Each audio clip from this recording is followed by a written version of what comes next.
வணக்கம் தோழர்களே, நான் சுந்தரவள்ளி. மீண்டும் விஜய் மீது ஒரு வழக்கு தொடுக்கப்பட்டிருக்கு. குழந்தைகளை பயன்படுத்தி அவர்கள் உரிமையை சுரண்டி இருக்கிறான்னு குழந்தைகள் கண்காணிப்பு அமைப்பு மனித உரிமை அமைப்பு கிட்ட ஒரு புகாரை கொடுத்திருக்கு. தேர்தல் ஆணையத்துக்கிட்டையும் புகாரை கொடுத்திருக்கு.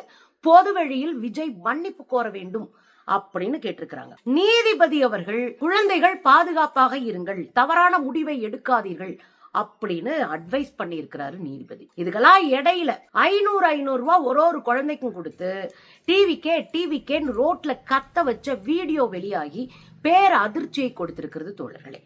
எல்லாம் தாண்டி மீண்டும் 2 இலக்க வளர்ச்சியை தமிழ்நாடு பெற்றிருக்கிறது அப்படின்னு ஒன்றிய அரசு அறிக்கை வெளியிட்டிருக்கு. என்ன நடக்கிறது தோழர்களே? தேர்தல் வாக்குப்பதிவு முடிஞ்சு போச்சு. ஆனா தேர்தல் ஜுரம் இன்னும் அடிச்சுக்கே இருக்கு. இன்னும் சொல்ல போனா வாக்கு எண்ணுவதற்கு முன்பே கொண்டாட்டங்கள் ஆரம்பித்து விட்டன. விஜய் அவர்களுடைய வீட்டு முன்னாடி போய் நின்னு விடாம விசில் ஊதி போட்டோ எடுத்து கொண்டாட்டங்கள் களை கட்ட ஆரம்பிச்சிருக்கு பாருங்க.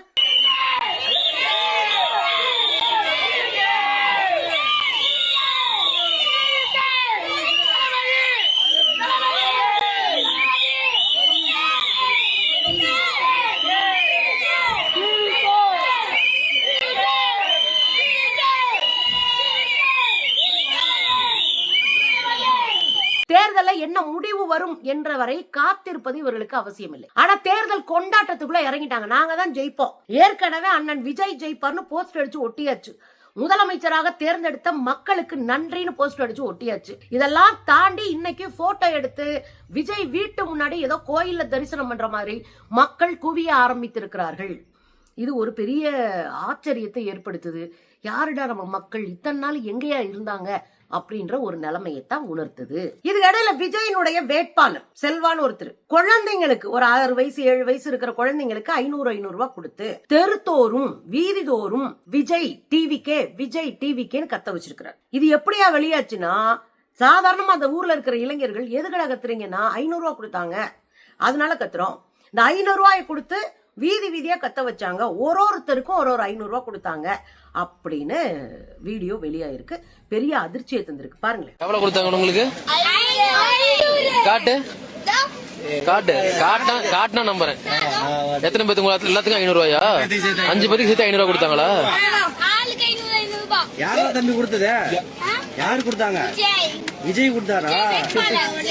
ஓட்டு இல்லாத உங்களுக்கே காசு செலவு பண்றாரா? 500 ரூபாய் கொடுத்தா என்ன பண்ணுவீங்க நீங்க? கத்துணுமா? உங்களுக்கு மட்டும் தான் கொடுத்தாங்க, எல்லாத்துக்குமே கொடுத்து எல்லாத்தையும் கத்த சொல்லி இருக்கிறாங்க. 2023 ஒரு சட்டம் இருக்குங்க. தமிழ்நாட்டினுடைய அரசியல்ல, இந்தியாவினுடைய அரசியல்ல குழந்தைகளை சுரண்டக்கூடாது, அவர்களை அரசியலா பயன்படுத்தக்கூடாது, அரசியல்ல அவங்களுடைய உரிமையை சுரண்டி ஈடுபடுத்தக்கூடாது, குழந்தைங்களா வளரணும் அப்படின்னு 2023 சட்டம் கொண்டு வந்தாச்சு. ஆனா அதெல்லாம் மீறி ஒரு கட்சியினுடைய தலைவரே மேடையில் நின்று சாக்லேட்டுக்கு அடம்பிடிப்பதை போல, பிஸ்கட்டுக்கு அடம்பிடிப்பதை போல, கிண்டர் சாய்க்கு அடம்பிடிப்பதை போல உங்க அப்பா அம்மாட்ட சொல்லி அங்கிளுக்கு ஓட்டு போட சொல்லி அடம்பிடிங்கன்னு சொல்லிட்டேன். இந்த அடம்பிடிங்கள் சொன்ன பிறகு பல வீடியோக்கள் நம்ம பார்த்தோம். தொடர்ந்து ஒரு 50-100 வீடியோக்களை அம்மாக்களும் அப்பாக்களும் வெளியிட்டாங்க. இது முதல்ல மனித உரிமை மீறல். ஒரு குழந்தையினுடைய வாழ்வியல, ஒரு குழந்தையினுடைய ஆசைய பொதுவெளியில வீடியோ எடுத்து போடுவது, அந்த குழந்தைகளை சுரண்டுவது. அந்த குழந்தைங்களுக்கு அரசியல் என்ன தெரியும்? ஏன் 18 வயசுக்கு மேல ஓட்டு கொடுத்திருக்கிறோம்? அரசியலை கத்து கொடுங்க, அது வேற. ஆனா என் குழந்தை சொல்லிருச்சு அதனால நான் போடுறேன், என் குழந்தை பிடிவாதம் பிடிக்குது அதனால நான் போடுறேன், என் குழந்தை சாப்பிடல அதனால நான் போடுறேன், என் குழந்தை எல்லாத்தையும் உடைக்கிறான் அதனால நான் போடுறேன், பிடிவாதமா வெளியவே நிக்கிறான் அதனால நான் போடுறேன் அப்படின்னா குழந்தைகள் எல்லாத்துக்கும் பிடிவாதம் பிடிப்பாங்க. எல்லாத்தையும் நம்ம செய்ய முடியுமா? ஒரு கேள்வி இருக்கா இல்லையா? ஆனா இதை தாண்டி தான் செய்யறாங்க. பெற்றோர்கள் இதை ஊக்கப்படுத்துவது இன்னும் பேரதிர்ச்சியா இருக்கு.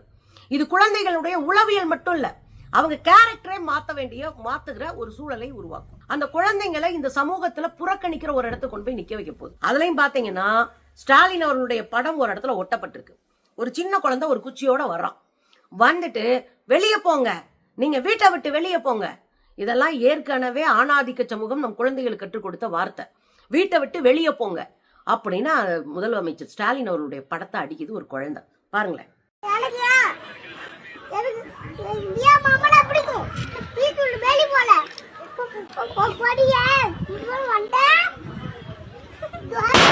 எப்ப அது அவங்க அம்மா நின்னு சிரிச்சுக்கிட்டே படம் பிடிக்கிறாங்க, அதை அப்லோட் பண்ணியிருக்கிறாங்க. இது என்ன மாதிரியான உளவியல்?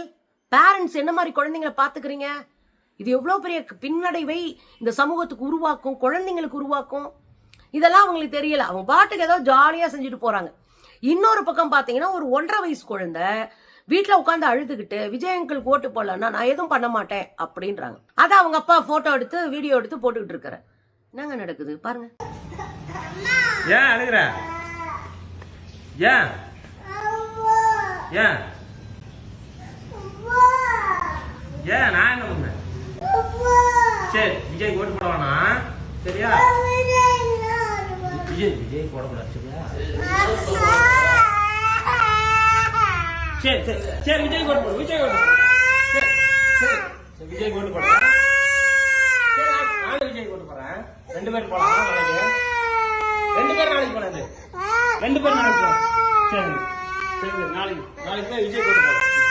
முன்னாள் நீதிபதி கிருபாகரன் இதை குறித்து வருத்தத்தோடு ஒரு பதிவு பண்ணியிருக்கிறார். என்ன சொல்லியிருக்காரு அப்படின்னா, முதல்ல குழந்தைகள் மனநலனை பாதுகாருங்க, வெற்றி தோல்வி எல்லாருக்கும் வரும் அப்படின்னு குழந்தைங்களுக்கு கத்து கொடுங்க. வெற்றி அடைஞ்சா கொண்டாடுங்க, தோல்வி அடைஞ்சா அடுத்த தேர்தலுக்கு தயாராகுங்கள் அப்படின்றத கத்து கொடுங்க. அது இல்லைன்னா இந்த குழந்தைகள் உளவியலாக மிகப்பெரிய பாதிப்புக்குள்ளாகும் அப்படின்னு வருத்தத்தோட சொல்றாரு.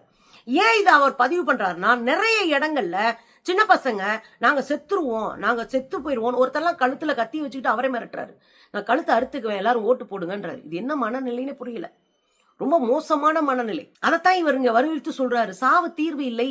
யாரோ ஒரு கட்சி, யாரோ ஒரு தலைவன் வெற்றி தோல்விக்கு நீங்க ஏன் சாகுறீங்க?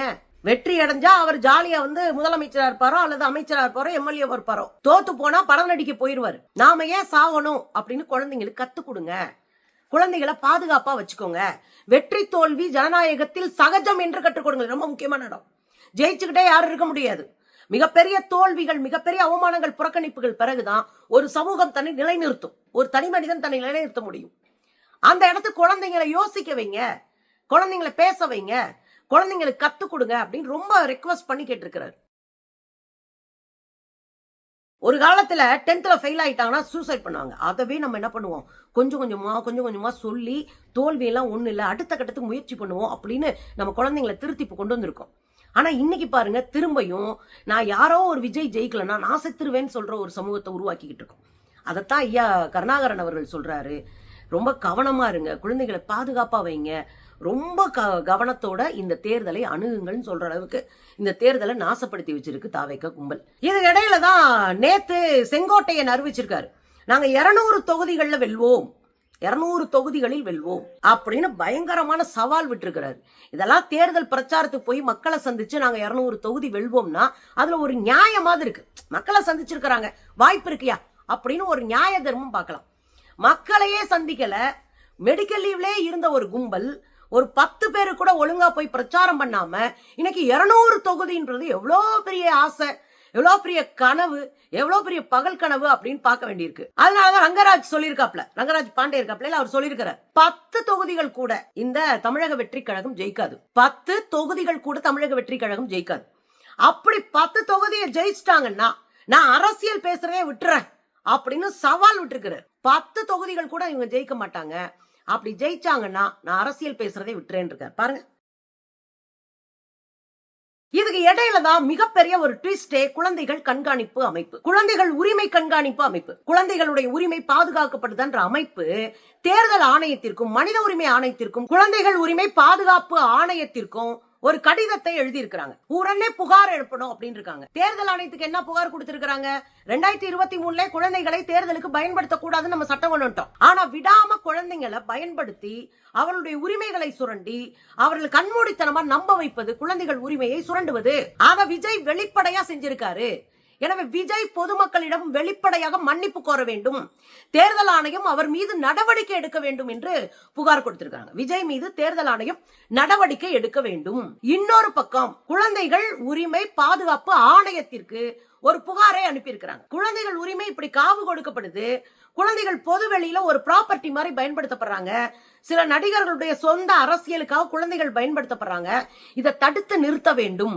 உடனடியாக இந்த கட்சி மீதும் இந்த நடிகர் விஜய் அவர்கள் மீதும் குழந்தைகள் பாதுகாப்பு ஆணையம் இருக்கு இல்லையா, உரிமை பாதுகாப்பு ஆணையம், அவங்க தலையிட்டு வழக்கு பதிவு செய்ய வேண்டும் அப்படின்னு ஒரு மிகப்பெரிய வழக்கை தொடுத்திருக்கிறாங்க.